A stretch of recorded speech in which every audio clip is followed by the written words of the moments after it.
أعوذ بالله من الشيطان الرجيم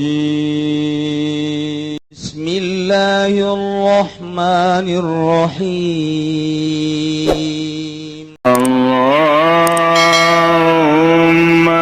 صل على سيدنا محمد وعلى آل سيدنا محمد. Masya Allah, lu tak cekolot baheula badi ibasing ada lamun beri tahan ngarusak, tapi lamun cucurut ulah. Kolot baheula mah kos itu cucurut ulah sia ulah sok pengen cucurut. Ulah, sebab naon? Nya nama teu beukieun kana naon cucurut mah.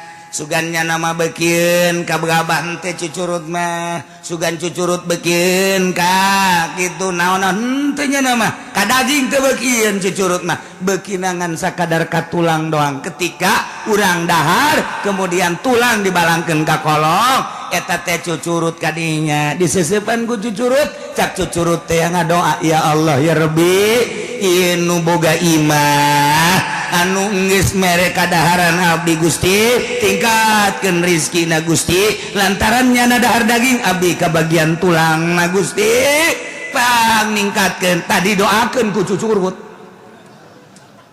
doa aja lemah geus teu malah lanjur ya kiai-kiai kabeh korupsi malulu ya kiai proposal malulu tah cucurut tah hebat biasa mantap kolot baheula mah kula mah masih kadenge keneh ulah sok dibayan cucurut mah ngadoakeun urang mun beurit paehan sebab ngarusak beurit paehan emeng eta binatang nu suci lamun urang rek dahar urang teu betah kaluarkeun mah kaluarkeun bae ujung-ujungna bere ngadoakeun sarua bae emang emeng kumaha gitu tas daharnya tek langsung neangan tempat anu sepi kieu bae nya mah tasar eta keur ngadoa siapa yang serikeun ka aing siapa teh nyaho yang serikeun bon sia mere cara eta teh keur ngadoakeun deuleukeun ge dina kitab coba dina hikmatna ge we ngadoa ya Allah ya aya doa nangan kuwi teu henteu apal sebab eta bahasa emeng mun dibahasa urangkeun gos gitu ya Allah ya Rabbi alhamdulillah abdi cicing di mana mati lo kabagian tapi abdi cicing di dieu kabagian sanajan huluna jeung tulangna abdi geus senang nu aya bae waktu keur di tatangga abdi mah tulangna ge dirempus bae punya mata ya kadang nu eta hayang ka cicingan ku meng emang babari hese urang neangan coba meng hayang betaheun di mah urang hese tapi hayang lamun urang geus dibetahan ku meng mamana ge datang bae ka imah urang malik kesel deui A'udzu billahi minasy syaithanir rajim Bismillahirrahmanirrahim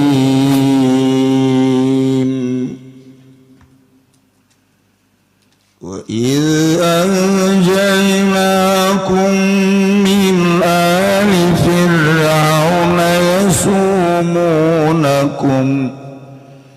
يَسُومُونَكُمْ سُوءَ الْعَذَابِ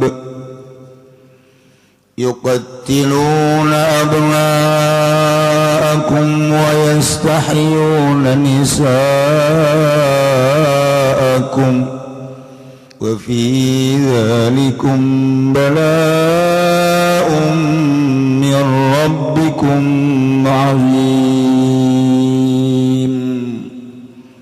Allahu a'lamu bimaradi wa kullan pada alisa kabai anjainakum waktu nyelamatkan isunagum ku min sirakabe wa fi qiraati anjanakum wa fi qiraatin ning dalem lan iku tetep ing dalam qiraat sejima talapat anjakum nyalametkeun ya Allah ing sirakabe min ali fir'auna saking pirang-pirang kaum Fir'aun yasumunakum kang pada nyiksa ya alu Fir'aun kum ing sirakabe yukallifunakum tegese nyiksa ya alu Fir'aun kum ing sirakabe wa yudhikunakum wa yudhiku wadukum lan nyicipakeun ya lu Firaun ing sira kabeh su'al azab ing alana siksa asyaddahu tegese saksa ngetes azab wa wala nutia azab iku yuqatiluna abnaakum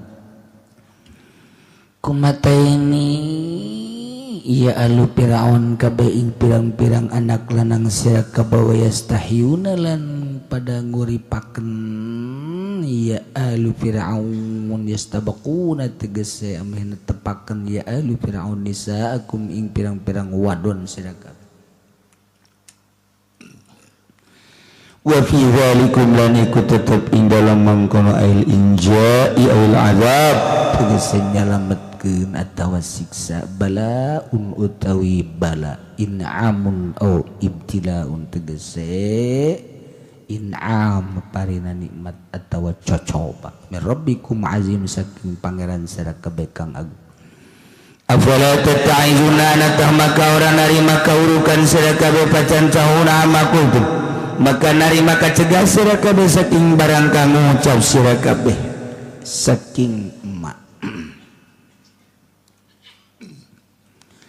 wa'adna Musa 30 lailatan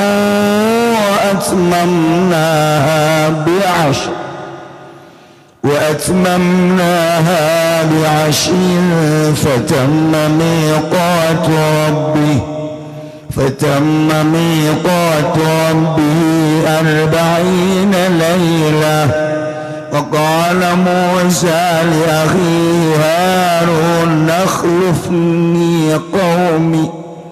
اخلفني في قومي وأصلح ولا تتبع سبيل المفسدين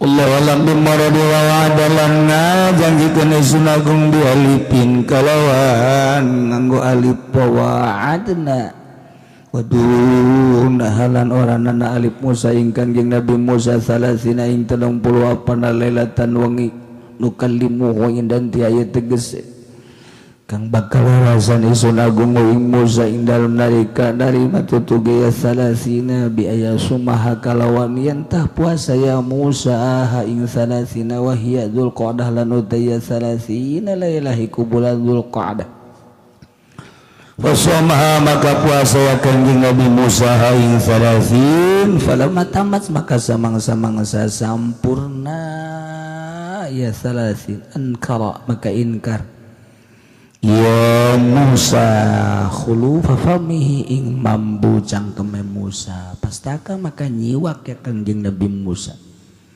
fa amarahullahu bi asyaratin ukhra maka marian tahu ing Kanjeng Nabi Musa sapa Allah kalawan 10 dina kang wewene yukallimahu bi khulufi fami pun yantara rasa di Allahu ing Musa kalawan mambu cangkeme Musa kama qala ta'ala kaya oleh ngadawu Allah ta'ala watmamnaha bi'ashri lirnya berdakan Sun Agung aing salasina kalawan 10 min Dzulhijjah saking bulan Dzulhijjah fatama miqatu rabbi maka sempurna apa waktu pangerane Musa waqtu wa'di tegese waktu janjine Rabb bikalami iyahu kalawan rarasane Musa kalawan rarasane Rabb iyahu iya Kangjeng Nabi Musa 40 hale 40 halun yaiku dadi halailatan apa lailatan wengi tamyiz yaiku dari tamyiz wa qala Musa lan ngucap sapa Kangjeng Nabi Musa li akhihi kadue dulure Musa Harun nyatane Kangjeng Nabi Harun inda zihabi ilal jabal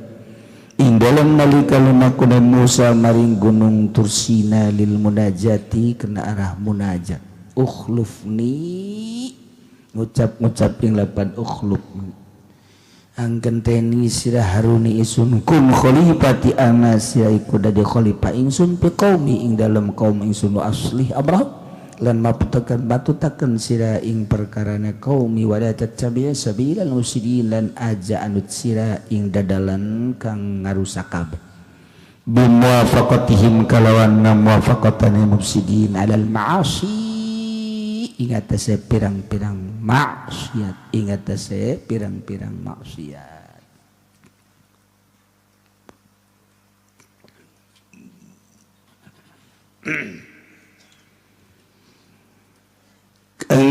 Nabi Musa begitu berangkat babarengan jeung kaumna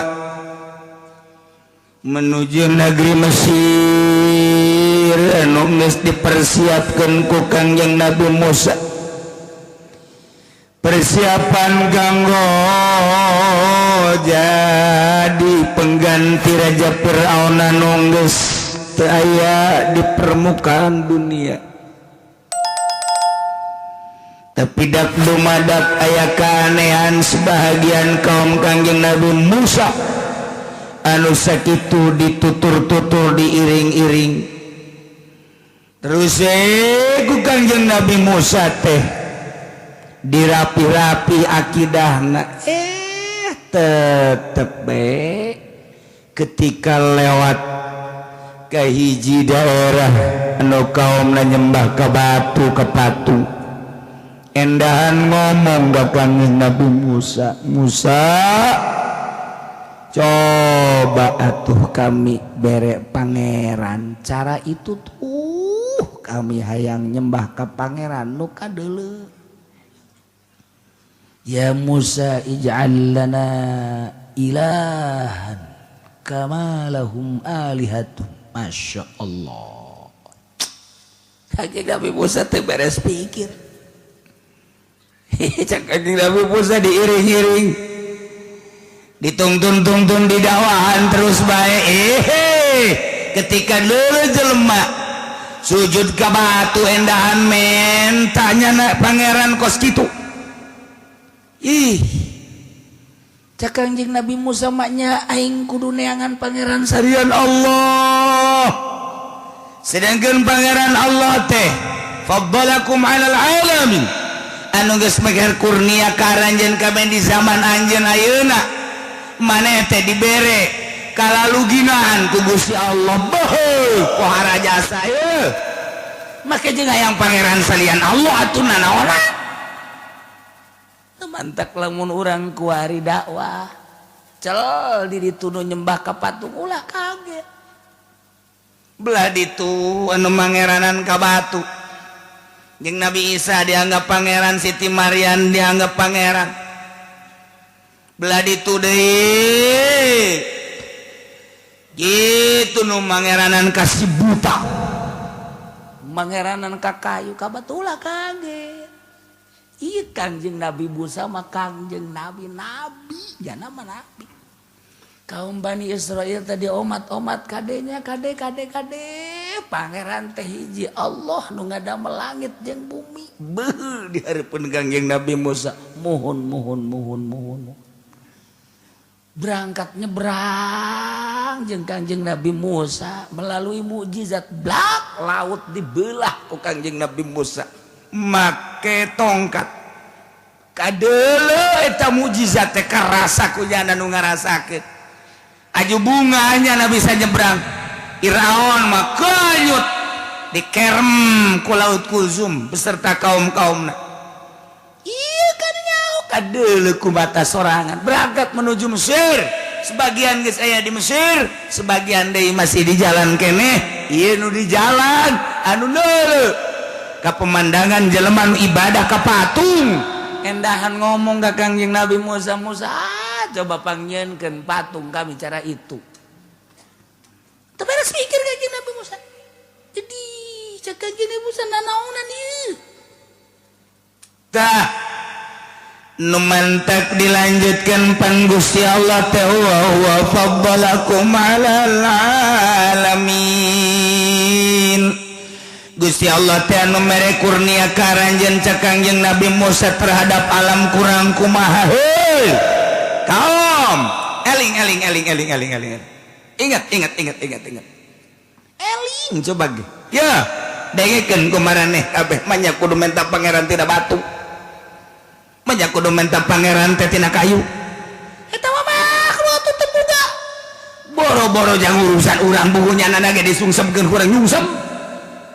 Kunaon cak Kangjeng Nabi Musa itu ge batur tuh hayang pangeran nu beude aya, anu sedeng aya, nu leutik aya geuraheun bae meureunana jakadeuleu. Bisi hayang ka mamana di pangeran di kantongan pan ku urang. Aduh, cak Kangjeng Nabi Musa jadi kabalingar kieu. Ya. wa anjaynakum min ali fir'auna yasumunakum su'al azab. Cakang yang Nabi Musa he kaum maneh teh kudu araringet ieu degekeun ye. Hiji iz anjaynakum maktuna Gusti Allah nyalametkeun ka ranjeun kabeh min ali Firaun ti Firaun beserta kaumna nu sangat biadab.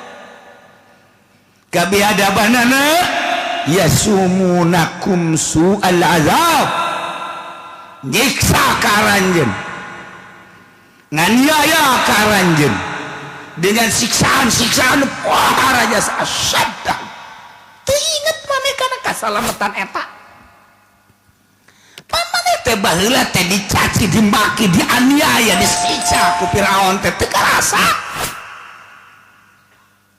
Penyiksaan teh kapan masih kena terasa, di mata masih kena kateuleuh. Yuqatiluna abnaakum wa yastahyuna nisaakum. Pamajikan mana lahir ke dunia ditarungguan kapan ku punggawa Firaun. Lamun lahir laki kapan diharapkan mana dibunuh harita kena dicacang. Teka rasa eta teh kapan nu nyalametkeun teh Gusti Allah. Wa yastayuna nisaakum, lamun lahir awewe kapan diantep ambalaya awewe. Lahir laki buluh cacang, lahir laki lahir awewe antep. Berikut yang pemajikan maneh kapan diantep.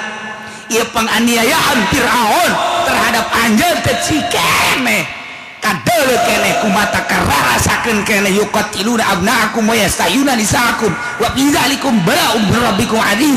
Apan dina pasalah eta urang disalametkeun ku Gusti Allah baheula disiksa, eta teh merupakan satu nikmat jeung satu cocobat ti Gusti Allah. Nikmat teh urang disalametkeun baheula dicoba, eta teh kapan ti Gusti Allah mi rabbikum adzim. Nah maneh teh make jeung pala tataizuna apala tataizuna maka henteu ngajadikeun di jero hate maneh teh sebagai izoh, sebagai mauizah, sebagai piwuru. Lamun eta dijadikan sebagai piwuruh inget maneh atuh patantahuna ama kultum jempe cicing atuh maneh teh ulah sok ngaroromong meta pangeran tina batu buang kamar amat. Kurang kumaha Kangjeng Nabi Musa eta dakwah teh nyana mah teu hayang amplop dakwahna, teu hayang berkat sugan kabita ku cau koneng atuh henteu atuh komo si eta. Anu geus memang dia azaman di imah lagi ngazam hayang itu atuh bejeuna bae lamun kaumna tetep judi bae, bejeuna bae lamun kaumna tetep bae maling, bejeuna bae lamun pamarentah tetep bae korupsi. Dan nu ngadakwahanana ge horenganan hayangan kesempatan doang. Mun diajak kerja sama mah kiaina ge diajak korupsi atuh siap-siap bae. Ngaruh kesempatan baik ya buktina aya kesempatan madut sholawat ku jana tetep ditikal baik, tetep ditilep baik kuari aya kiaina lamal didelekeun ku aing pokona aya bae lah tuh sia mah deleuk ka dinya kabeh pugu sia tuh kan. Ieu Kanjeng Nabi Musa dakwahna dunyaan gagah jasa tangan besi siap nya mah dek ngadu jajaten siap. Caritaana lagi luar biasa pinuh ku hikmah tapi tetep bae wayah moncor mah moncor bae ta kaum. Masya Allah mata kula kaget urang lamun teu ngaji tasawuf mah bakalna urang teh nyeri bae kana hate, nyeri kana hate lantaran lamun teu ngaji tasawuf mah urang kurang membenahi diri. Ketika urang ngaji ilmu tasawuf tenang wayah dakwah bae. Adapun anu nganurutkeun jeung teu nganurutkeun lain urusan urang, urusan Gusti Allah. Tenang ketika orang balik ih atuh aing mah jeung Gusti Allah wayah dakwah wae aya kesempatan mah jeung lalugina mangga teh teuing. Adapun nurut jeung teu nurut lain urusan urang. Ieu mah ketika urang dakwah aju teu nurut hai sia ku goblok-goblok deui aing kurang kumaha sia nurut atuh ka aing. Aing sakitu ngaji terus bae ka sia aing kurang kumaha wayahna atuh sia narurut ka aing. Ieu mah masyaallah sia kok teu nurut-nurut teh aju nyeri hate urang. Nyeri hate ieu cilaka. Urang jadi kiai kemudian urang nyaritakeun hai dulur ieu lebaran urang nurut bae nya ka pamarentah ya urang mah atulah sakiayana urang nurut bae mah tak kunaon ya ieu ditijan menang ru'yat pamarentah NU ru'yat nya wayahna nya aya masyarakat teh nurut bendu dikunci sia ku aing masjid eta teh kos kitu teh nyeri hate atawa anu nyekel ru'yat sarua bae anu nyekel hisab dulur urang kumaha deui ahli hisab ya ieu mah hisab ge hitungan doang ja buktina mah ru'yat sia kudu nurut atuh ka aing ja sia ngaji-ngaji di aing ku aing atuh di papatahan ku aing wae ulah kudu nurut aju teu nurut nyeri hate capek tak kos kitu aju sasalaman ge dijauh bae lah teu kudu ja sia teu nurut ka aing aju sakumaha we beres malah mangga sia mah teu kudu datang ka aing sia mah ngan hareupna doang ka aing ge sakumaha undur-undur sia mah hareup heueuh itu kan ngajebian ka aing geus kan itu lain kitu atuh jadi kiai mah kanyahoan tempat jero hatena loba kalajengkingan berarti taman loba bilatungan lain kitu wayah nyaritakeun bae dulur kabehan urang ibadah ka Gusti Allah nya na ieu aya tim ru'yat ti pemerintah geus kurang kumaha deui yakinkeun eta teh menang pemerintah di pemerintah aya kiai di ditu aya NU kurang kumaha dulur kabehan nya aya prak teu nurut atuh geus aya ilas oh teu narurut atuh geus atuh sia-sia aing we sasalaman dosa salaman bae saya lebaran kapan aing mah ka ditu geus atuh geus masing-masing bae nya geus beres bu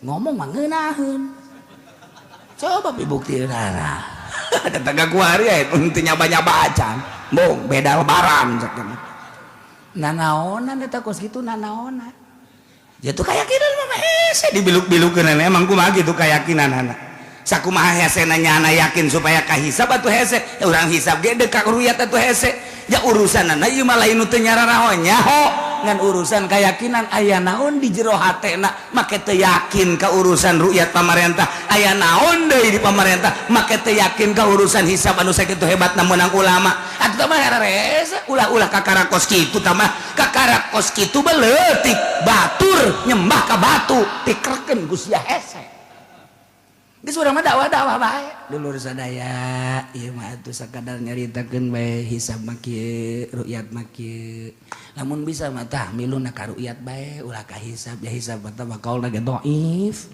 ulah dituturkeun hisab mah sapira tah mah ru'yat di jero kamar nu mentak aya ru'yat langsung aya ru'yat di jero kolambu mana bisa ru'yat di jero kolambu ya teh ngaranna pan hisab mah ru'yat di jero kolambu dulur nya geus maningan ka ru'yat bae ka ditu nya ulah milu ka hisab di kitu-kitu ya tetep kula mah deuk milu bae cenah ka kiai ih ulah henteu deuk milu bae kumaha mun aing ka neraka atuh bareng jeung kiai ka neraka mantak naon ji pan atuh kitu amat hese keyakinan tah urang kuari menghadapi jelema-jelema nu kos kari itu lamun urang teu ngaji tasawuf capek tungtungna bendu bae ka kiaina ge bendu moal aing mah salaman kurang sebabnya nama hisab nyekelna teu hayang aing mah nyaba ge teu hayang gurat batu aing mah datang aku ari moal nyaba aing mah ieu sanu rugi atuh sabodo ya Allah ya Rabbi aju nu hisab teu hayang sebabnya nama ru'yat teu hayang aing mah deuk nanaonan kuduna ge dakwah mah dakwah bae ajakan ka Gusti Allah lah tabah urusan puru leutik da ge leutik biasa kunaon aju digede-gede atuh di sisieun nyana nu teu salat diantepkeun bae di sisieun nyana teu puasa diantepkeun bae cek cenah mendingan teu puasa cenah daripada jeung kiai nu make hisab mah mending teu puasa coba nanaonan eta ngomong hawa nafsu eta nu kos kitu ngaranna tah eta teh ngaranna make naon kitu teh make tasawuf lain gitu iya tuh tugas urang mah dakwah ayo bae nyaritakeun ru'yat ayo bae nyaritakeun hisab adapun ke jelema dibere keyakinan masing-masing lempengkeun coba ulah keuna percaya ka hisab moal bisa lempengkeun ulah percaya ka ru'yat moal bisa sebab naon sebab di jero hate teh aya sir urang teh berangkat ti sir naik ka kolbu ti kolbu naik kana ruh ti ruh naik kana jasad sir mah nu bogana Gusti Allah set ngasupkeun keyakinan atuh hese teh kos kitu mah teu bisa dibulak belok tah urusan anak geus urang mah dakwah bae tah Kangjeng Nabi Musa sakitu dakwahna hebat jasa capetang jasa tetep bae wayah moncor mah moncor bae. Kangjeng Nabi Musa teh dijanjian ku Gusti Allah Musa setelah Firaun hengkang di dunia bakal dikerem ku aing Mesir bakal digantian ku kaum Bani Israil anu ku anjeun dipimpin ayeuna bejakeun kan ku Kangjeng Nabi Musa ka masyarakat Bani Israil engke maneh teh bakal dipanggil ku kaula kita datang ka Gunung Tursina nu maksudna bakal dibere kitab Taurat maneh teh bakal langsung mukalamah jeung kaula ke dina waktu anu geus ditangtukeun sekedar bebeja ayeuna mah maneh ngabejakeun ka masyarakat jung bejakeun.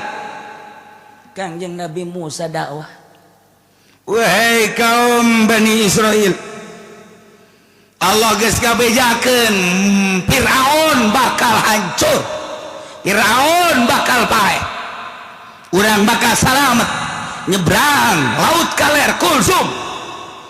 Begitu orang disalamatkan ku Gusti Allah bakal dituturkan ke ku Firaun beserta kaumna. Firaun bakal kanyut terkerem di laut kulsum tersebut. Urang bakal salamet, urang bakal ditita ngagantian kerajaan Firaun, kerajaan bangunan-bangunanna bakal dihancurkan ku Gusti Allah. Urang bangun ke didinya kula bakal menunggu instruksi ti Gusti Allah. Gusti Allah bakal manggil kaula engke Gusti Allah teh bakal mere kitab ngaranna kitab Taurat. Urang hirup ibadah ka Gusti Allah sesuai jeung aturan-aturan Gusti Allah anu bakal aya dipuat dina kitab Taurat. Urang bakal kos kitu geus dibejakeun ku Kangjeng Nabi Musa.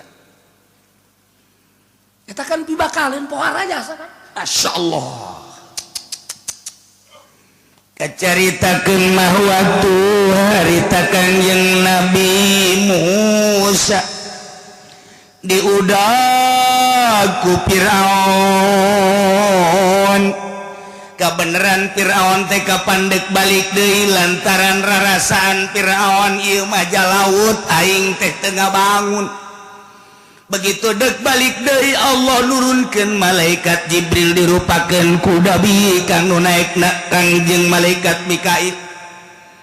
Didinya teh kapan Kangjeng malaikat Jibril teh lumpat dihareupeun kuda Firaun nu kabeneran kuda Firaun lalaki kuda anu ditumpakan ku malaikat Mikail mah malaikat Jibril kapan dirupakeun awewe abeh nuturkeun teu kacaritakeun masalah nuturkeunana salah sahiji di antara kaum aya nu ningalikeun ngaranna Musa Samiri. Musa Samiri teh ngajegeg bae ningalikeun eta setiap kuda anu napak karena bebatuan teh begitu diangkat kok jaradi.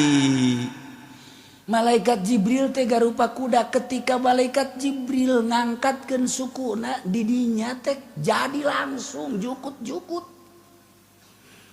Napak tapak suku malaikat Jibril teh jaradi jukut berarti didinya aya maul hayat. Padahal batu kapan? Batu.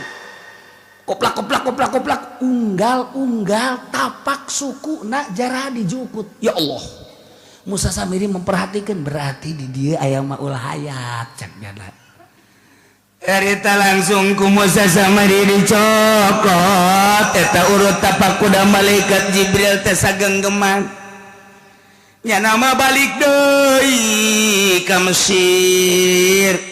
Didinya nyana ngumpulkeun perhiasan kaum Kipti tina emas jeung perak.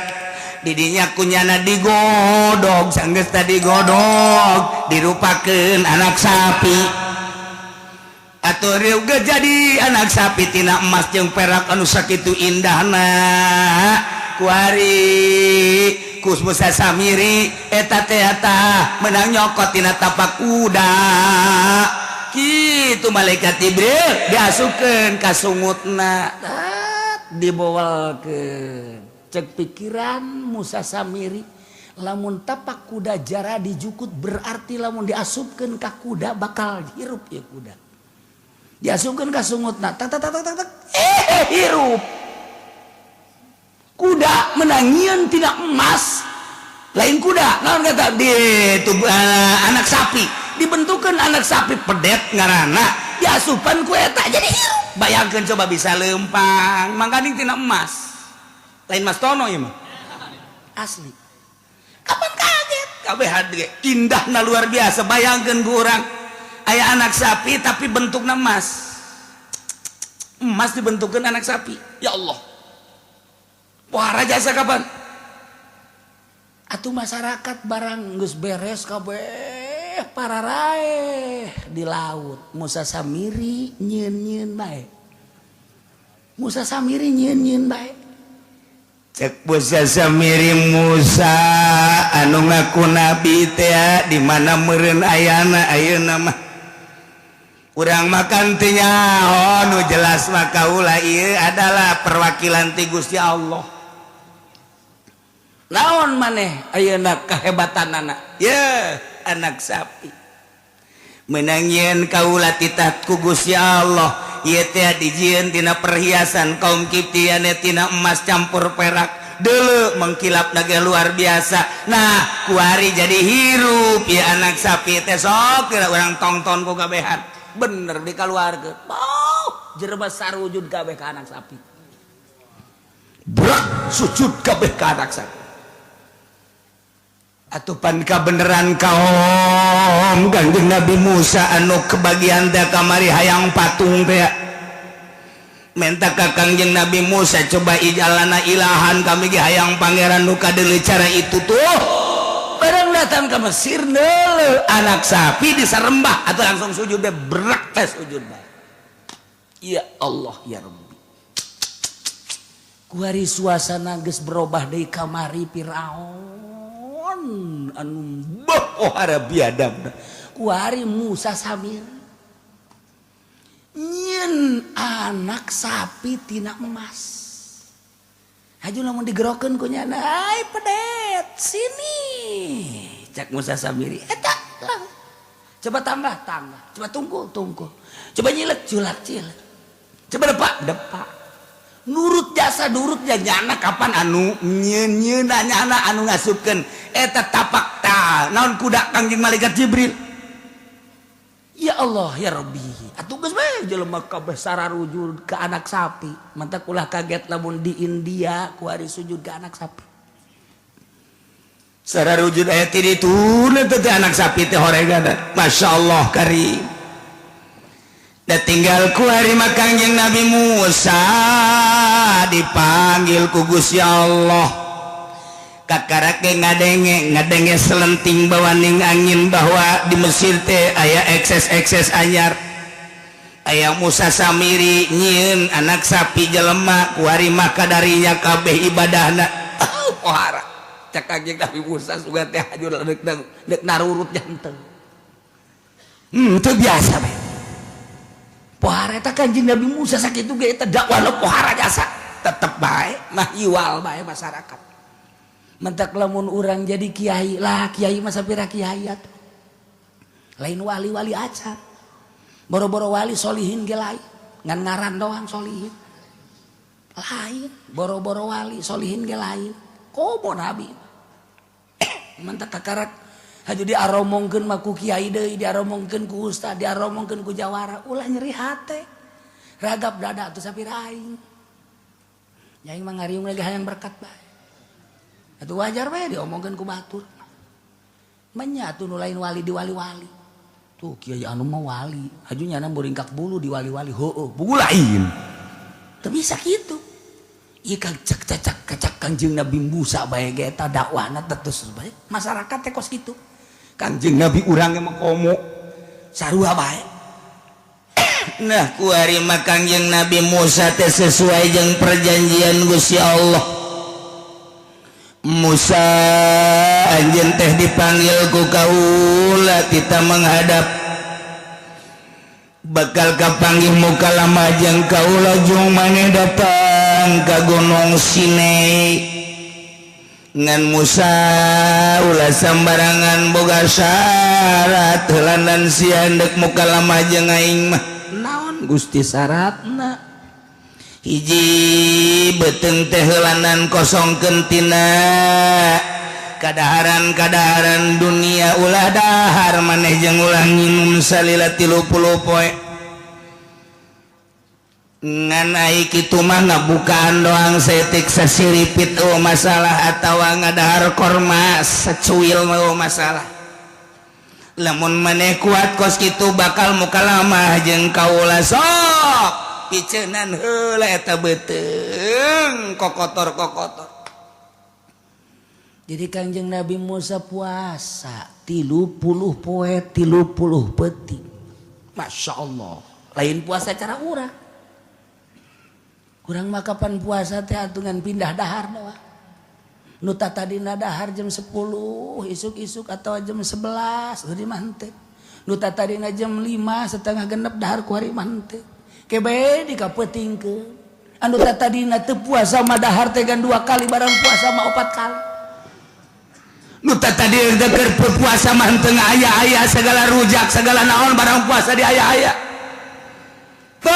bonteng suri beak beren saton mah sebulan puasa kopi pabrik kapal api di drop punya anak kapal Jakarta puasa manteu Masya Allah barang puasa pohara jasa datang ke beak stok kopi susu beak datang ke susu pamajikan ada di pencetan punya beak pabrik susu di drop punya anak Masya Allah eta kan pindah urang mah deuk kumaha muka lamana jeung Allah jalain puasa kos kitu batu pindah dahar ai puasa mah kapan diberang teu dahar ti peuting teu dahar geus buka doang seripit nurutan Kangjeng Nabi Musa tah sakitu doang coba geus sapoe 2 poe nah barang 5 poe ditimbang geus 2 kilo eta puasa barang geus menang saminggu atau 10 poe geus tinggal awak nial kul tulang taleng doang eta puasa tah bos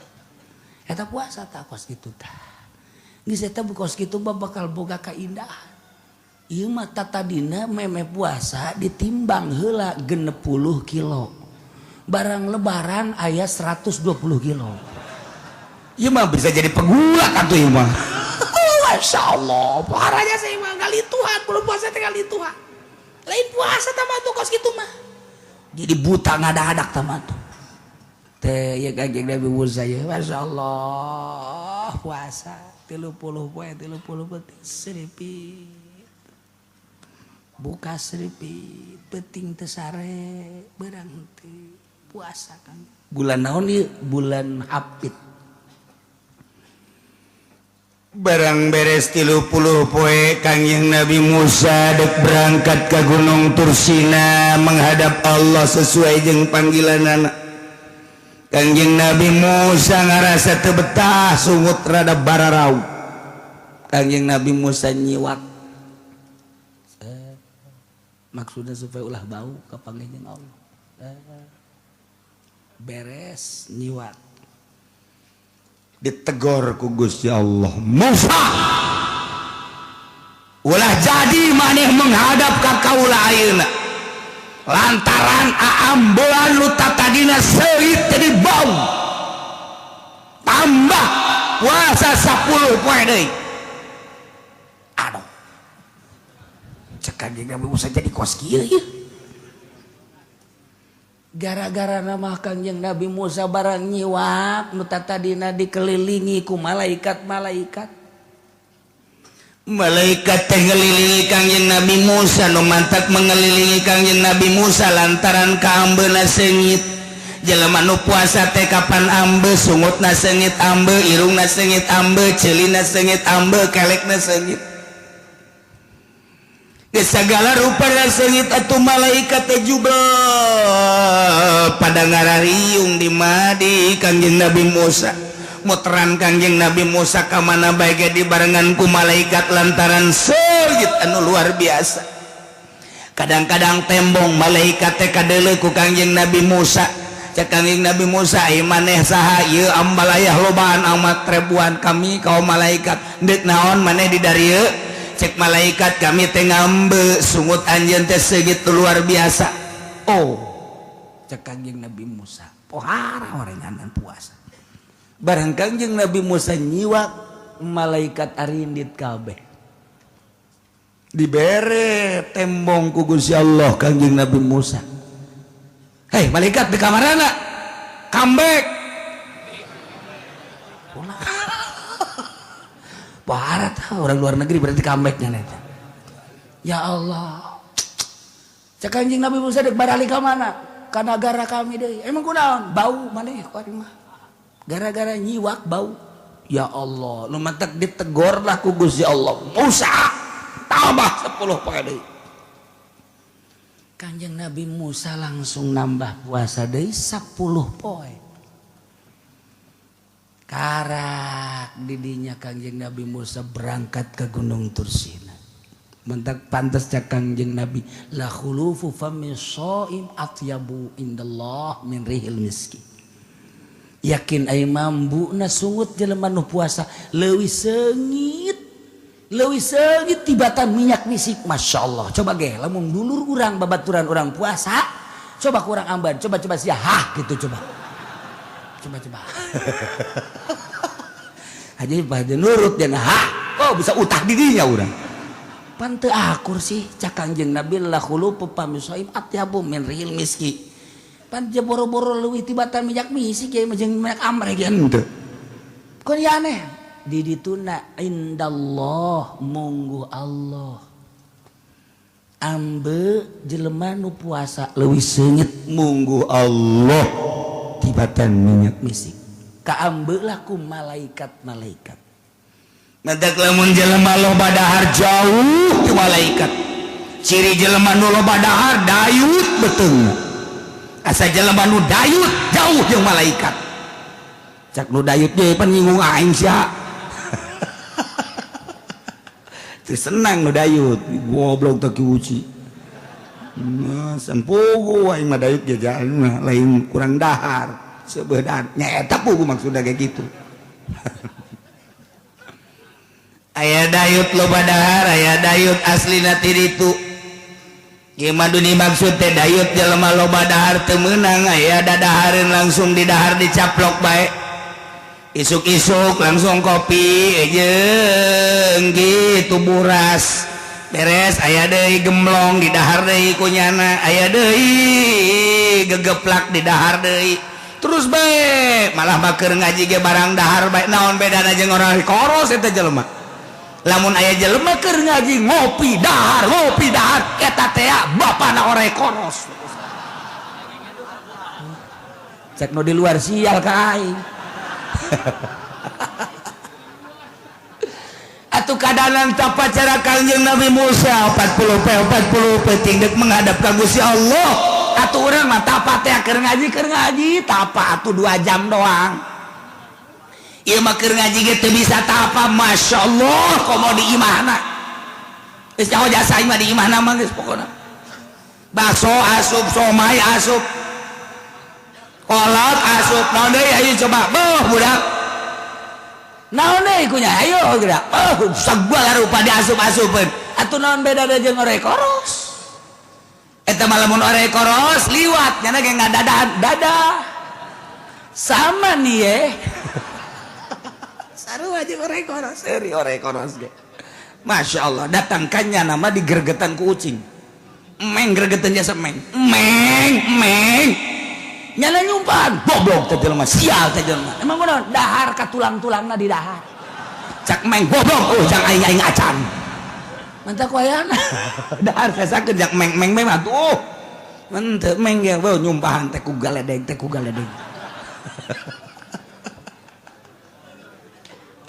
masyaallah lu tak cekolot bae lah badi ibasing ada lamun bari teh ngarusak tapi lamun cucurut ulah kolot bae lama kos itu cucurut ulah sia ulah sok pengen cucurut ulah sebab naon nya nama teu beukieun kana naon cucurut mah sugannya nama bekin kabagabah teh cucurut mah sugan cucurut bekin ka gitu naon teh nya nama ka daging teh bekin cucurut mah bekinangan sakadar ka tulang doang ketika urang dahar kemudian tulang dibalangkeun ka kolong eta teh cucurut kadinya diseusepan ku cucurut cak cucurut teh ngadoa ya Allah ya Rabbi inu boga imah anu geus mere kadaharan abdi Gusti tingkatkeun rizkina Gusti lantaran nyana dahar daging abdi kabagian tulang na Gusti paningkatkeun tadi doakeun ku cucurut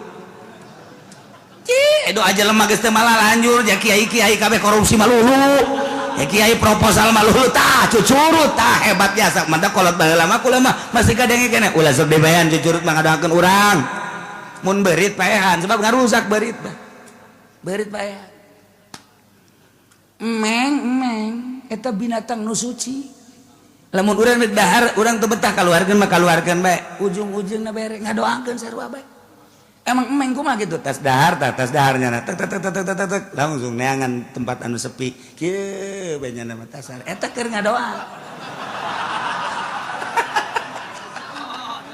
siapa yang serikeun ka aing siapa teh nyaho yang serikeun bon sia mere cara eta teh keur ngadoakeun deulekeun ge dina kitab coba dina hikmat lagi we ngadoa ya Allah ya aya doa nangan kula ge teu apa sebab eta bahasa emeng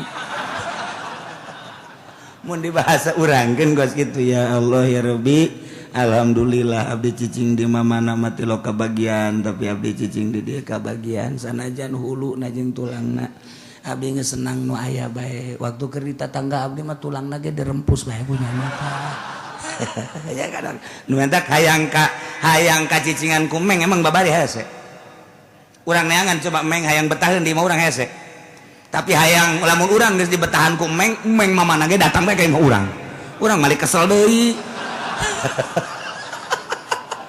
atuh aja meng mah kos kitu dipicen ku urang 5 kabeh datang 10 maka mari geus dipiceunan ieu mah anyar deui datang deui hese meng mah sebabna didinya lah aya makanannya na ngadoakeun 2 hiji meng nomor kedua cucurut eta mah kolot baheula lagi sing ade cucurut udah dipehan bari kula awas eta cucurut teh beurit pehan mun beurit ulah tapi beurit nying mah pehan bae beurit teh 2 jadi wal beurit yan kosimu legis men wa nyingingun wa gerehi hiji beurit nyinging jeung wadua lain nying teh nu nyinging mah pehan bener ieu mah beurit nyinging mah paehan sebab eta mah ngarusak nya mah jadi nu ngarusak mah paehan tapi cucurut beurit nyinging beurit keneh beurit gede beurit nyinging paehan ngan rupana kos cucurut beurit nyinging mah leutik paehan tapi cucurut mah ulah je cenah kieu kos kumaha eta cucurut kos kumaha beurit atuh lain ka aing sia di ditu di imah mah kos kitu manya kudu ku aing dicontohan deui bae cucurut ya guys Syekh Nawawi tah mah Syekh Nawawi keur ngabahas masalah berbagai masalah di Masjidil Haram di Mesir kejadianna lain di Masjidil Haram di Mesir dina manakibna di Mesir lamun carita ti awal kan panjang ang Syekh Nawawi tanara ka Mesir maksudna nak naon deuk kitu naon garang-garana deuk nyetak kitab sebab percetakan kitab harita 2 Beirut jeung Mesir sakalian deka Beirut Syekh Nawawi teh ngan ka Mesir heula eta geus kadenge ku kabehan bahwa Syekh Nawawi deka Mesir pohara aya bahsul masail ngebahas berbagai permasalahan para kiai-kiai lantaran deuk aya kiai ti Mekah ngan aslina ti Banten Masya Allah pohara jasa datanglah ke Mesir ternyata rame di Mesir teh kaget Syekh Nawawi disambut ku kabehan ngan ti jauh keneh cek Syekh Nawawi teh wah asana ieu kajian ku kumaha ge ieu deuk aya permasalahan bahsul masail jubah Syekh Nawawi dibuka dibikeun tah ka hadamna ieu make jubah aing ya pake geus ngomong geus bae datang ke tempat atuh nu make jubah pajar kiai kan. Wow, eta nu disambut mah. Syekh Nawawi na di tukang bae. Tinggal hadamna bae pan jadi terus bae sia makanan. Omong jasa sia. Atunya nah, pohara jasa. Masyaallah. Tungtungna mah hadamna nu jadi kiai. Oh, tuh diajeng-ajeng segala rupa. Syekh Nawawi mah nyempot bae kiai di tukangeunana. Seuring bae Syekh Nawawi teh. Dihormat segala nanaon segala nanaon jangan lagi di empat-empatan ngene sana ya jadi kos dia tuh cek teh ieu saya bae lanan bae lanan terus embung kanyahoan urang papan kuari lain kiai ge mengada-ada aing abeh pajar kiai kumaha udeng-udeng wow eleh roda Vespa mah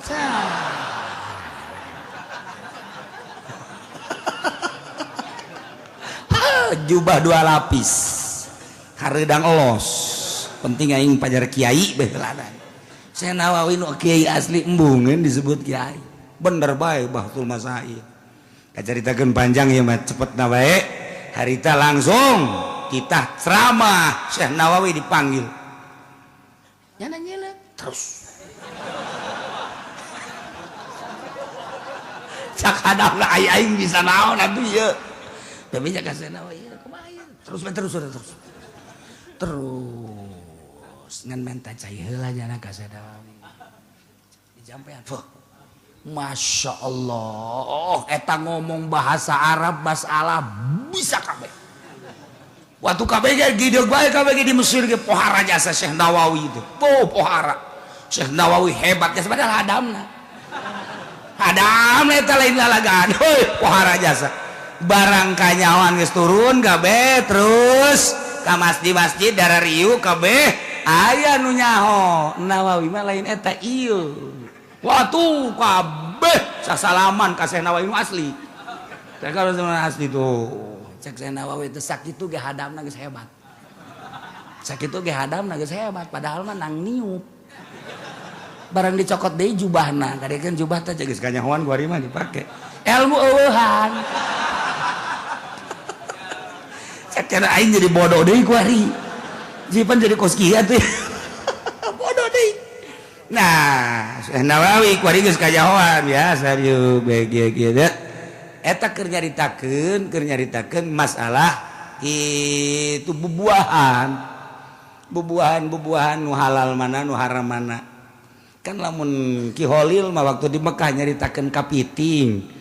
Kepiting teh geus dibahas ku ulama halal apa haram rajungan mah halal kapiting mah haram teh kan di masjid contoh kan di masjid haram kapiting halal rajungan ngan contona kos kumaha eta mah Syekh Holil Bangkalan tah mah saudara-saudara mun bahasa orang ieu rajungan ya dicokot dikelek set nah ieu rajungan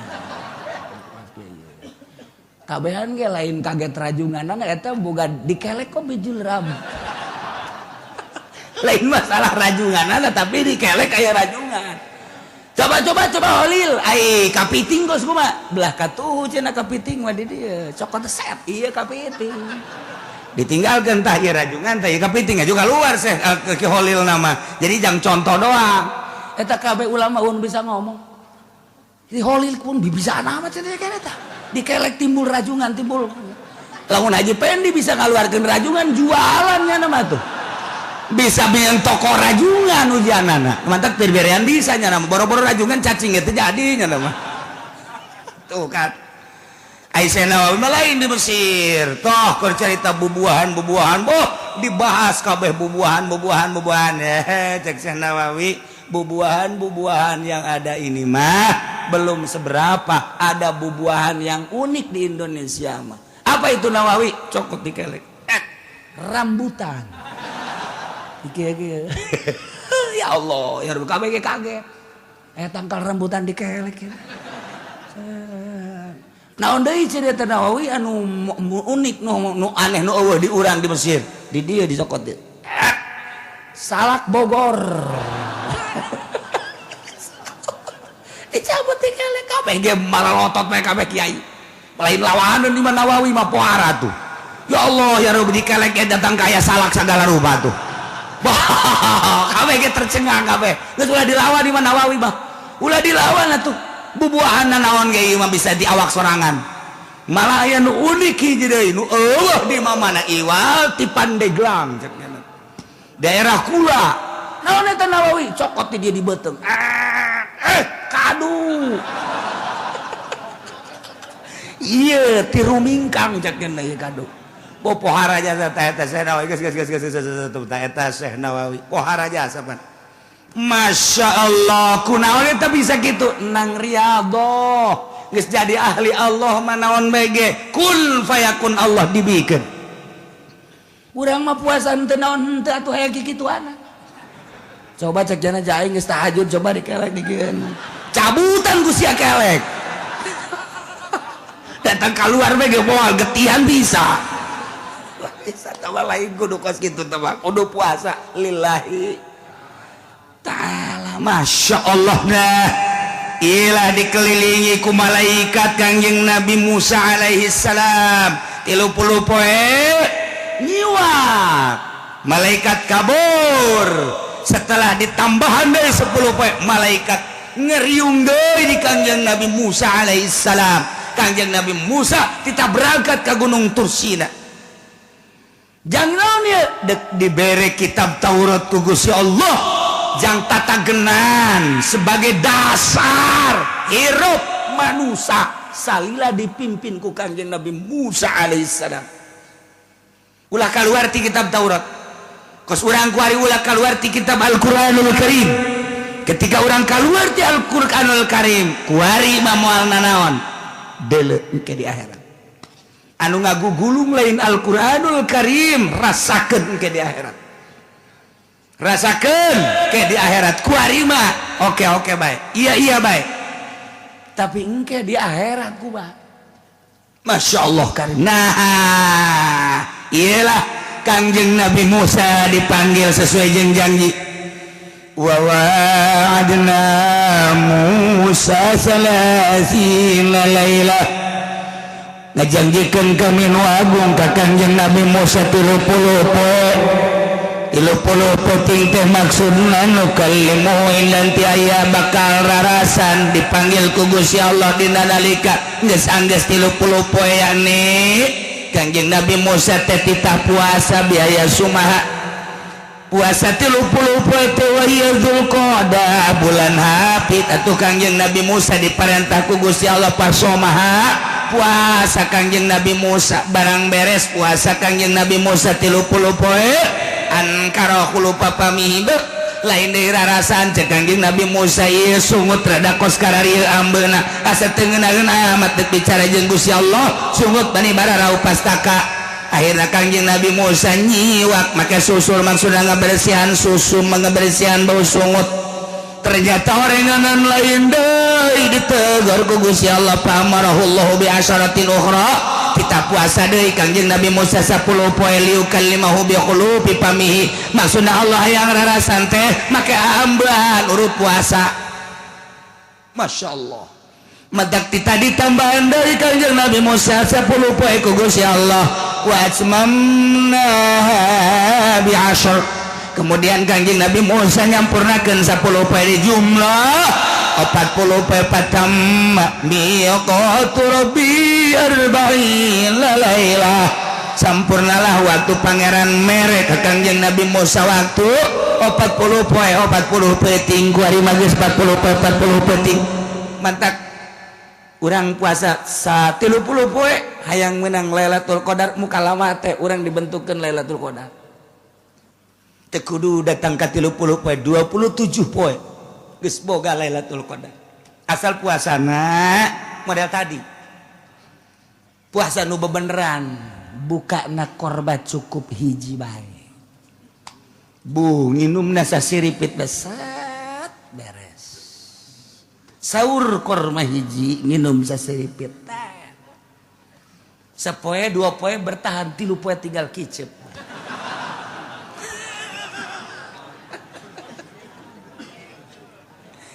tanya ku pemajikanna ka haji ieu puasa maksakeun amat datang ka kicep doang ieu emang hayang naon hayang Lailatul Qadar coba hudang teu kuat atuh ka haji mah lain menang Lailatul Qadar ieu mah bakalna dikubur kos kieu mah ka haji maksakeun teh huapan atuh aing Gusti ya dihuapan ku pamajikanna oh iya orang Lailatul Qadar ieu cek teu kuat lamun jelema moal dibere Lailatul Qadar moal kuat ketika jelema nu neuk dibere Lailatul Qadar kuat dibere kuat ku Allah emang awak urang nu sanu Allah cak Gusti Allah teh hais manusia awak teh nangieun aing lain nusia ulah dialku ku sia lantaran yang nyeun aing jauh kadar kekuatanana jajijeunan aing urus ku sia awak koyo dahar sia wasrabu inuman ku sia wala tusrifu ulah loba teuing sakadar jang salat puasa hayo sia dahar nginum eta mah syariat ketika sia hayang datang ka aing daharna saeutik bae nginumna saeutik bae sia dek bersyariat silakan asal ulama mabok bae kulu wasrabu wala tusrifu sia bersyariat sok dahar sana nampan sorangan bae mantas daharna ge bubuka gejlig karung goni ya keur sian datang ka tarawih ge kita jadi imam masih sia-sia bae emang kurang gitu pan biasanya jadi imam teu kuat ya sabeuh teuing teu kuat jadi makmum bae nyawa jadi makmum ge nyawa tamat daun teu aing eta wal benang Lailatul Qadar teh puasa sah-sah bae teh betul syariat ya tapi ketika urang deuk make thariqah awas cak Allah lamun tadi make syariat kuari sia make jalur khusus deuk aing awas sia lamun deuk aing ngaho kadar kekuatan awak sia leuwih tibatan jang salat jeung jang ngaji disiksa sia ku aing teu meunang bertorekat mah leuwih teuing tibatan pamaksudan leuwih teuing tibatan pamaksudan teh geus doraka Masya Allah nu mantak beda ieu mah norekat bae po ai peutingna bandeng di lembur illallah beuh ai dahar sanyiru mendingan dirantai tah mah torekat kos kitu mah tuh emang norekat kumaha aja lain la ilaha illallah na norekat batah dek jalur khusus berarti teu meunang leuwih ti pamaksudan ieu teh maksudna dengan salat berarti sia lamun salat make kudu dahar jacak Allah ge tanagana kudu aya ti dahar nah daharna ukuran jang salat sabaraha huap cukup eta teh 5 huap gak gendap huapna geus doraka je kumaha gitu pamajikan ku ari urang teu hayang ka pamajikan haram lamun kawin lamun urang can usul haram kawinna bertentangan jeung syariat henteu sebenarnya mah ieu mah dalam rangka suluk deuk ka Allah ketika jara geus usul deuk opat ge masalah memena sebab ieu mah jadi hal pancada bertentangan atuh jeung syariat ulah make toregat atuh sia cicing di syariat atuh di syariat mah kos kitu Kangjeng Nabi mangaloskeun kulu wasrabu wala tusrifu ketika neuk nyaan Kangjeng Nabi Musa ge Kangjeng Nabi Musa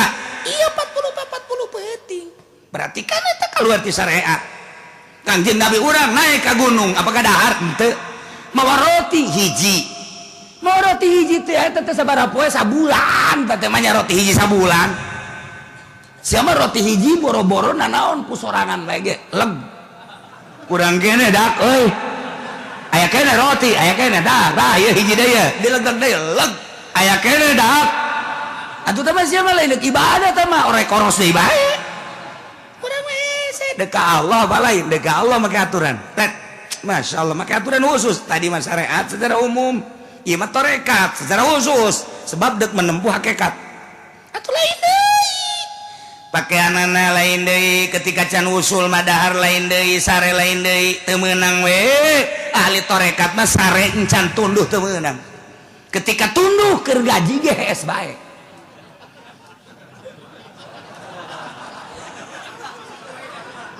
dak lamun keur ngaji naon hees eta jelema norekat eta babe teu nabak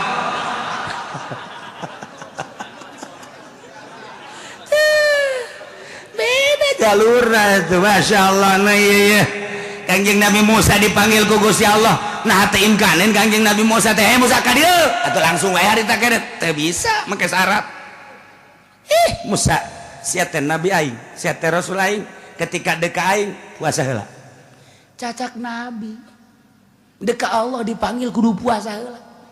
Ai kitu kunaon cek Kangjeng Nabi Musa make puasa heula. Beteung sia beresan heula. Bau ka ambeuna ku aing cek Gusti Allah. Boro-boro ku aing tanyakeun ka malaikat aing. Baueun. Dibersihan heula ku Kangjeng Nabi Musa sapoe ngising hitut, dua poe ngising hitut, ngising hitut, ngising hitut.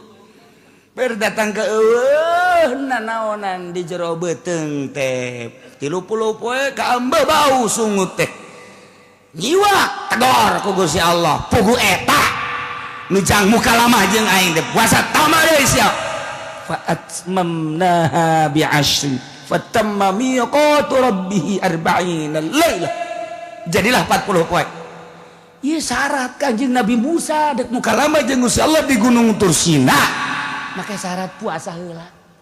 Jelema nu endeu kapanggih jeung Lailatul Qadar. Syarat puasa heula, puasana puasa khusus. Kuari puasana puasa umum urang hayang kapanggih jeung Lailatul Qadar. Intip ku sia di Gunung Karang. Datang ke pagi bagi moal pindah sia ke Gunung Santri paling kapanggih jeung tukang sao sia pindah ku ari ka Banten kowo di Banten mambaya tukang sao malulu mal bisa jeung ngintip Lailatul Qadar mah lain di masjid sanajan di haram ge lain jaloba jelema di Masjidil Haram teu kapanggih jeung Lailatul Qadar loba jelema anu di imah bae kapanggih jeung Lailatul Qadar kumaha emang syarat kapanggih jeung Lailatul Qadar beteungna bersihan heula tina urusan-urusan dunia ikhlaskeun ka Gusti Allah kakarak intip tanggal 2 hiji tanggal 23 tanggal 25 tanggal 27 sok intip loba jelema nu kapanggih geus teu menang bebeja brak kaget sesuai jeung kadar derajat dirina anu langsung neuleuh aras nu langsung neuleuh Baitullah anu dibukakeun bae ieu teu kadeuleuna naon eta teh lain di bulan Ramadan bae di bulan kuari ge berbentuk kos Lailatul Qadar teh aya. Nu mantak Lailatul Qadar menanyakeun ka wali mah lain bulan Ramadan di bulan biasa ge aja aya. Sebagian nama manggihan. Terus bae malam Jumat kapanggih jeung Lailatul Qadar. Kamari ge orang Cilongok. Orang Cilongok ieu beneran nih mah. Beneran nih mah. Nyana bangun bungaheun jasa. Gua ditanya siapa bukan amat tes kapanggih jeung Lailatul Qadar di mana di Puri. Sakai heran Lailatul Qadar di Puri. Jam sabaraha tadi jam 5 boloon mah budak. Kapanggih Lailatul Qadar atau pertama Lailatul Qadar taman Naharul Qadar. Aduh ampun cak kira geulis jasa tempat Lailatul Qadar meureunana.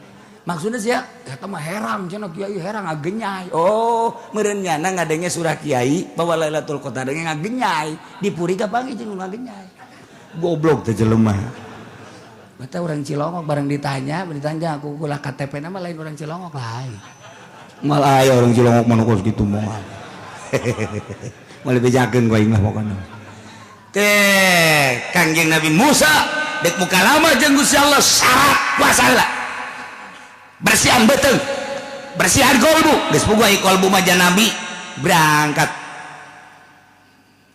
wa qala Musa li Harun kakak Harun cek Kangjeng Nabi Musa ka dieu heula ka dieu aya naon kaula teh dipanggil ku Gusti Allah dek muka lama jeung Gusti Allah di Gunung Tursina janji Gusti Allah terek mere wahyu bentuk nangke bakal nate kitab Taurat kula teh bakal dipanggil berangkat berarti kan kaditu ieu di Mesir teh kan eueuh sasaha maka kula titip ka anjeun kakak ukhlufni fi qaumi wa asli wa la tattabi' sabilal mufsidin hampura kakak ukhlufni jadi pengganti abdi heula kakak teh fi qaumi dina urusan kaum kadem Harun wa asli amrahum rarapi urusan ananya kade di Mesir teh aya Musa Samiri kula geus ngadenge selenting bawaning angin sanajan barican kapanggih jeung jelema lantaran kula kaburu dipanggil ku Gusti Allah kade kakak wala tattabi sabilal mufsidin ulah rek nuturkeun kana jalan-jalan karusakan nuturkeun mah meureun henteu bimuafaqatihim alal ma'asik kumuafaqat kana maksiat ge ieu teh geus nuturkeun kana mufsidin. Lamun pemerintahan urang ku ari teh mufsidin ngarusak lantaran urang ngadenge geus pripot teh geus berbagai triliunan rupiah. Lamun di daerah bae korupsi berarti kan mufsidin nya eta. Lain dibenerkeun ieu teh pembangunan endahan diantep mufsidin berarti tuh nu prostitusi nu perzinahan itu teh akan kudu diberesan diantep punyana tuh nu judi lain diberesan diantep punyana berarti kan pemerintahan mufsidin kiai kuari teu milu ngan akur bae jeung eta sarua nu mantak nu berat mah kiai anu jadi mui eta teh lamun pamarentah tengah berantas tentang prostitusi tentang perzinahan tengah berantas tentang perjunian eta kiai nu terlibat di mui nu paheulana bakal dikerbekeun di neraka lah ieu tah wala tattabi baca tah Qur'anna wala tattabi sabilal mufsidin ulah sok nutur-nutur kana jalan-jalan nu tukang ngarusak carana bimuafaqatihim al ma'asi ngakuran panjana ku ngakuran mah ge tak eta teh geus pemerintah untuk ngayakeun gerakan amar ma'ruf nahi munkar mui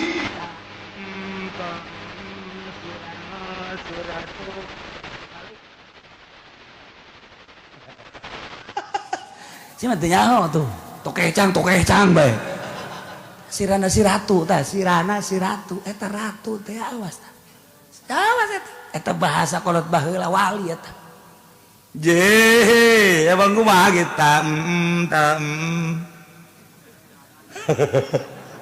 teh hartina aing mah kicing bae endeu kumaha sang ratu bae aing mah eta teh sarua kos kitu digejeburkeun ka neraka jahanam mantep amit-amit aing mah jadi mui ye kiai kos urang mah kos kieu tah di mui henteu di NU henteu di Muhammadiyah henteu suacablakna ngomong sabodot teh menyaritakeun Al-Qur'anul Karim atuh sabodot teuing ka maji hitung-hitung dakwah bae aing mah tuh ngadawahan pamarentah ngadawahan kiai-kiai ngadawahan ustad-ustad ngadawahan tarolah kiai-kiai mah jaman urang nu ngararaji ieu mah ka dieu mah lain kiai bangke kiai mah lulu ja ieu mah atuh jeung nu bodoh bae aing mah kayak itu jadi nu bodoh ngaji mah tuh maksudna mah lain kos kitu ieu urang babarengan ketika aya pamarentah salah tegor mentak kula mah negorna melalui ngaji lamun ceramah melalui ceramah eta bentuk teguran abeh naon kayak ketika dipanggil di Robul Jalil Uce maju sia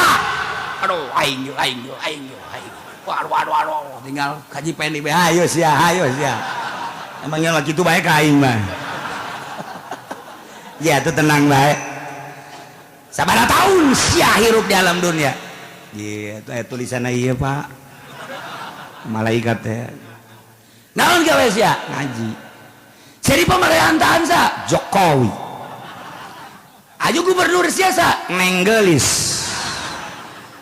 ganti ku atau aktor bupati sia Zaki camat sia mau dibejakeun gua ngaranna orang Cilongok lurah sia dibejakeun be tak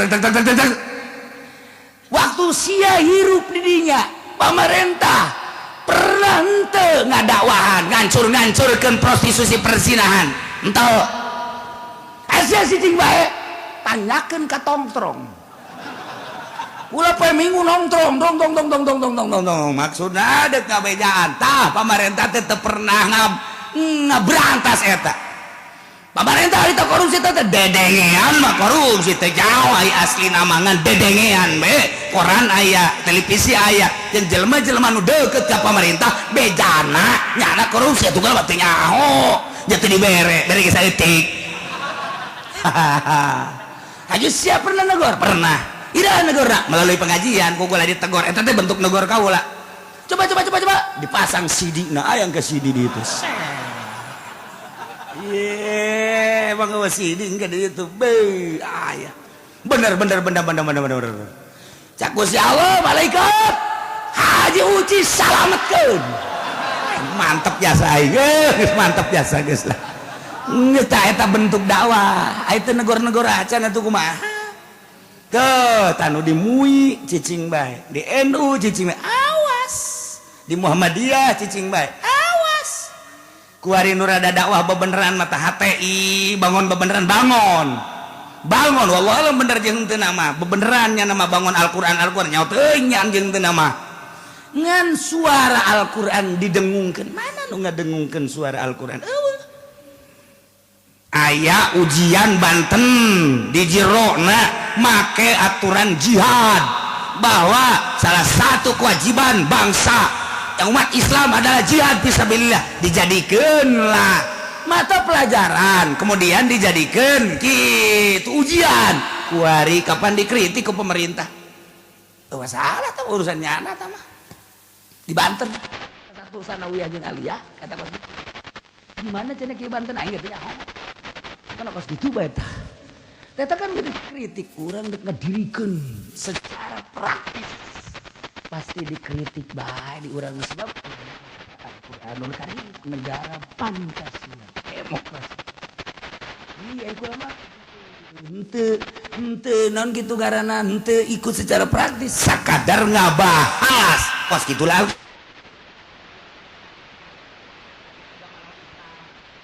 Mau ditanya agama mana? Heuh sama suruh saya turun Habib. Ya tuh neng gelis ge Islam saya. Wali di Pandeglang nu kaluan nu jarra di bupati apun eta si neng deui bae. Neng deui bae eta ku poloan urang Pandeglang. Nu dipilih neng deui bae. Eta kan berarti kan kiaina kadari itu kabeh. Nah eta engke pan kita tanggung jawab di Rabbul Jalil emang kumaha gitu. Urang mah ngan sakadar caritakeun doa. Buat teuing di dieu ge lamun si neng mah gua lagi milih. Iya. Kangjeng Nabi Musa tadi bersihan tek urang teu ngabersihan bagi hese jasa. Urang mah kadang-kadang teh lamun kurang-kurang nama kos si anu katu cakaten naon mikiran batur sorangan bae ka Allah. Si anu mah katu naon atuh mikiran batur aing sia bae tuh ka Allah mah. Kakarak rada tenang pikiran di akhirat bah engke mikiran batur bae ku sorangan tanggung jawab lah batur di kaluar-kaluar gitu sorangan tek. Ngaji nyaritakan urusan dunia makhluk dunia pek. Tapi ketika berangkat ke Allah serangan sebab nu tanggung jawab amal nu dibawa nu sorangan. Nah wagala Musa liagi Harun kok cak Harun aya di ditu lain Harun sia ieu mah Harun kakak Kangjeng Nabi Musa alaihis salah ukhlub nih maneh jadi pengganti kaulanya urus kaum waslih amrahum urusan beberes masyarakat umat kade tauhidkeun ka Gusti Allah ulah salah wala tatabis sabilal mufsidin ulah nutur-nutur jalan-jalan anu rarusak kade ku cara ngamuapakatan ge eta ge geus sarua bae mangga Kangjeng Nabi Harun abdi siap jadi pengganti. Ai adirek berangkat baira harek berangkat nadi walamma jaa Musa ke Kangjeng Nabi Musa dipanggil ku Gusti Allah bakal mukalafah jeung Gusti Allah geus nyeun khalifah kuari Kangjeng Nabi Harun kakana nu kita urusan umat bakal kumaha kacaritakeun Kangjeng Nabi Musa engke wallahu alam bissawab.